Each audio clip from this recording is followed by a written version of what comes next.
Nifty देखेंगे तो कोई कंप्लेंट नहीं भाई साहब, 2/3% बढ़त 150 पॉइंट ऊपर 2 दिनों से। आज सुबह ही मैं मेंशन कर रहा था कि बार बार हो क्या रहा है, 23,250 23,300 के आसपास आके मामला अटकता है, वहां पे सप्लाई का ओवरहैंग बनता है। आज जब सारे गणित खराब थे, मतलब वो वेस्ट एशिया क्राइसिस बढ़ रही थी, किसी यूएस के अपाची हेलीकॉप्टर को गिरा दिया गया, उसने रिटेलिएटरी स्ट्राइक करे तो मामला तो गड़बड़ाया हुआ था। ऊपर से यूएस के मार्केट्स बहुत वोलेटाइल हो रखे हैं। नैस्डैक कल के ट्रेडिंग सेशन में 1200-1300 पॉइंट के इंट्राडे मूवमेंट देखे गया, तो वो दिखा रहा है कैसे टसल चल रही है बुल्स और बियर्स के बीच में। ये है यूएस के फ्यूचर्स दबाव में, एशियन मार्केट जो बंद हो गए या बंद होने की कगार पे खड़े हैं वो दबाव में नजर आएंगे। तो हम तो बढ़िया कर रहे हैं आज, टचवुड। भारतीय बाजार 2/3% बढ़त अच्छी दिखेगी। कुछ स्पेसिफिक पॉकेट्स हैं जो मोमेंटम को लीड कर रही हैं, उसमें प्राइवेट बैंकिंग स्पेस है। कल बैंक्स में सरकारी बैंक्स का जलवा था, तो आज प्राइवेट बैंकिंग स्पेस कैचअप कर रही है। एफएमसीजी आज सुबह से बढ़िया कर रहा है। हाँ, वो रिपोर्ट्स होंगी, प्राइस हाइक की बातें हो रही होंगी, जो भी हो, एफएमसीजी का मोमेंटम स्ट्रांग है, सुबह से अच्छा बना हुआ है। तो कुछ बढ़िया हैवीवेट पॉकेट्स ये हैं। हाँ, अदर देन लार्ज कैप्स ऐसा नहीं कह सकता कि स्क्रीन बढ़िया है। मिड कैप्स क्योंकि आधे % दबाव में है, ब्रेथ डिटोरिएटिंग नजर आएगी, 2/3 डिक्लाइंस के फेवर में जाती हुई, तो वो थोड़े से निगलिंग वरीज है। खैर, इस बीच हमारे साथ अब ऑफिस स्पेस सॉल्यूशंस के चेयरमैन और मैनेजिंग डायरेक्टर अमित रमानी साहब जुड़ते हुए। अमित जी कहाँ हैं? गुड आफ्टरनून, स्वागत है आपका सीएनबीसी आवाज पे। रिजल्ट जो आए थे वो आपकी स्क्रीन पर आएंगे, नंबर्स अच्छे थे Q4 के। इनफैक्ट रिलीज कहती है अब तक का हाईएस्ट एवर रेवेन्यू, इबीटा और प्रॉफिटेबिलिटी के नंबर्स ये कंपनी रिपोर्ट करती हुई। तो नंबर्स में तो कोई कंप्लेंट नहीं। अमित जी, ये नंबर्स बढ़िया क्यों थे? हम बढ़िया अपने एसेट्स को स्वेट कर रहे हैं, ऑक्यूपेंसी बढ़िया है, वो मैच्योर सेंटर्स बढ़िया कर रहे हैं। क्या रीजन था इस बार इस Q4 में इस तरह से आंकड़े स्वेल होने का? जी देखिए, इसमें जो पहले भी हमने कहा है कि ऑब्वियसली ऑक्यूपेंसी एक डायरेक्ट कोरिलेशन होता है रिजल्ट्स का। तो हमारी ऑक्यूपेंसी जो है वो 76% ओवरऑल पोर्टफोलियो की रही और 84% रही जो अपने 12 से महीनों से ज्यादा लाइव सेंटर्स की रही। तो 3% इंक्रीमेंट रहा ऑक्यूपेंसी में ईयर ऑन ईयर, सो उसकी वजह से थोड़ा पॉजिटिव इम्पैक्ट आया। जो मैच्योर सेंटर्स हैं उनमें हमारे को स्टेबिलिटी थी, 84% पूरे साल रहा, तो उसका बेनिफिट रहा। प्लस हमने प्रीमियमाइजेशन की तरफ काफी फोकस किया, जहां हमारे आज 260 सेंटर के बीच में ऑलमोस्ट 35 सेंटर गोल्ड और एलीट के सेंटर हैं। तो इन सेंटर्स में ऑब्वियसली रियलाइजेशन थोड़ी हायर रहती है देन आवर रेगुलर पोर्टफोलियो।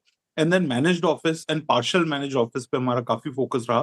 तो उसके करके ऑब्वियसली हमारा जो ओवरऑल नंबर है वो काफी पॉजिटिव रहा।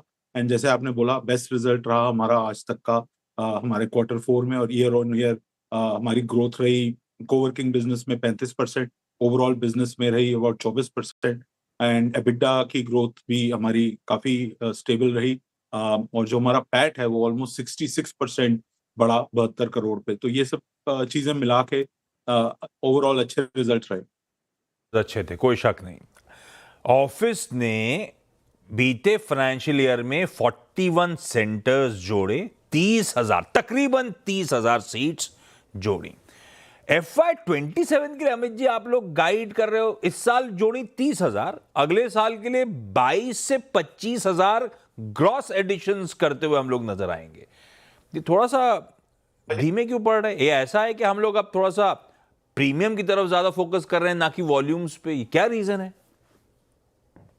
आशीष जी, आपने बिल्कुल सही समझा कि जो हमारा फोकस है वो प्रीमियम सेंटर्स की तरफ ज्यादा रहा है।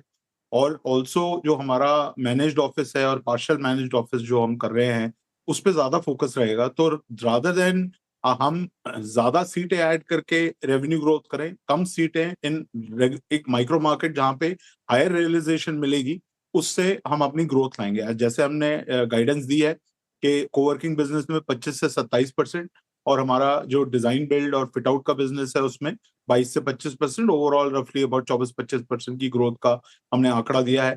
तो उसके करके ये जो प्रीमियमाइजेशन है इसके करके सीट रियलाइजेशन बेटर रहेगी। जैसे to give you an example, थाने में 3 सेंटर खोले आप, बांद्रा कुर्ला में 1, आपका रेवेन्यू तो ऑलमोस्ट सिमिलर ही आता है। और वो 3 बनाने के बराबर 1 बनाना भी हो जाता है। खैर ये सही बात है। अच्छा, जब आप प्रीमियम कहते हैं और हमारी लीगेसी स्पेसेस, तो ये दोनों के बीच में आम हमारे लिए अमित जी डिफरेंशियल क्या होता है रियलाइजेशन का? देखिए, जो हमारी रेगुलर फ्लैगशिप सेंटर्स हैं उसमें 8 से 10,000 की रियलाइजेशन रहती है सीट की। जो हमारे गोल्ड सेंटर्स हैं उसमें 10 से 12,000 की रहती है, और जो हमारे एलीट सेंटर है उसमें 12 से 15,000 की रहती है। तो समझ लीजिए 20-20% का डिफरेंस रहता है between flagship, gold and elite. इसका मतलब जब हम प्रीमियम की तवज्जो दे रहे होंगे, हमारा आगे चलते हुए क्लाइंट प्रोफाइल भी सिग्निफिकेंटली ऑल्टर हो रहा होगा।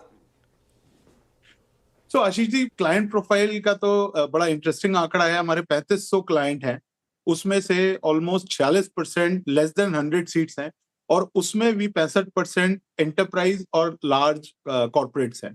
तो क्लाइंट प्रोफाइल तो आई मीन हम तो इसको इस तरह समझते हैं कि अगर आप मुझे कोई क्लाइंट का नाम बताएं, शायद ही मुमकिन है कि वो मेरा क्लाइंट नहीं होगा।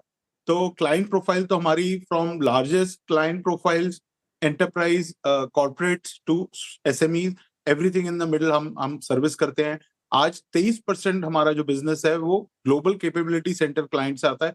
100 से प्लस क्लाइंट्स उस 3500 में से ग्लोबल कैपेबिलिटी सेंटर चलाते हैं हमारे साथ। सो ये डाइवर्सिटी है हमारे क्लाइंट बेस की आज। अच्छा, बड़ा कॉन्फ्लिक्टिंग है। एक तरफ आईटी सेक्टर मेरे ख्याल से सभी का डिपेंडेंस, क्योंकि इतना बड़ा था, सर्विस प्रोवाइडर था, तो डिपेंडेंस तो होगी होगी, वो धीमा पड़ रहा था, एक चर्न के थ्रू गुजर रहा है, थोड़ा सा टफ टाइम्स तो हैं।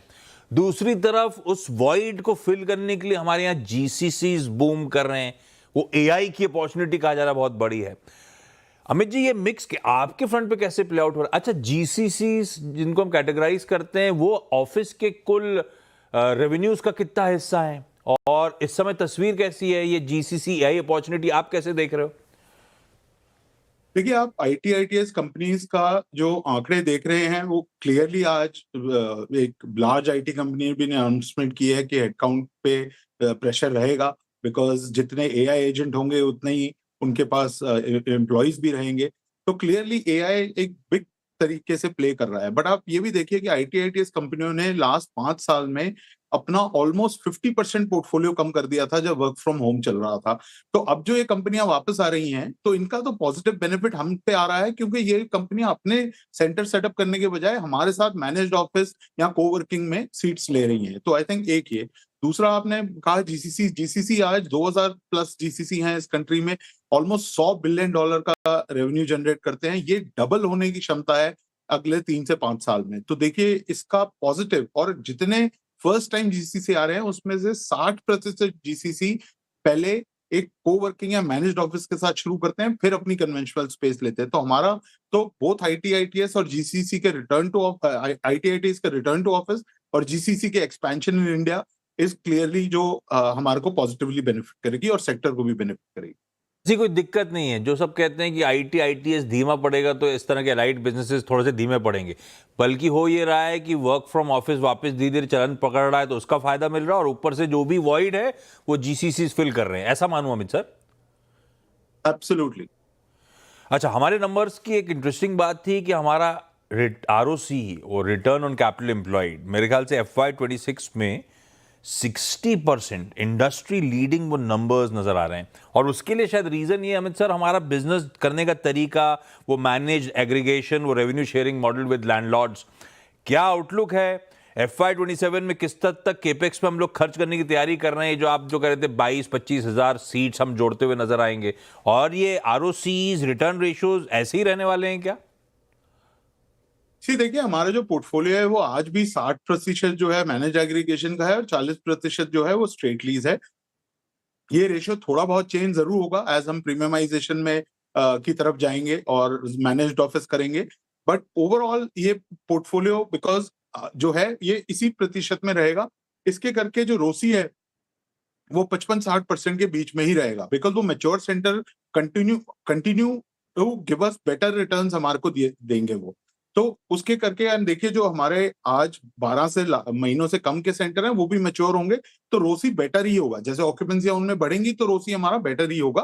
तो इसमें मेरे को कोई चेंज, मेजर चेंज नहीं दिखता है, जो हमारा आज नेट जो हमारा आज revenue to gross debt ratio है वो भी 1.5 टाइम्स है, which is one of the highest in the industry as well, and we have only 0.2% ratio, debt ratio as well. So ये सारे जो आंकड़े हैं are obviously signs of a very strong business.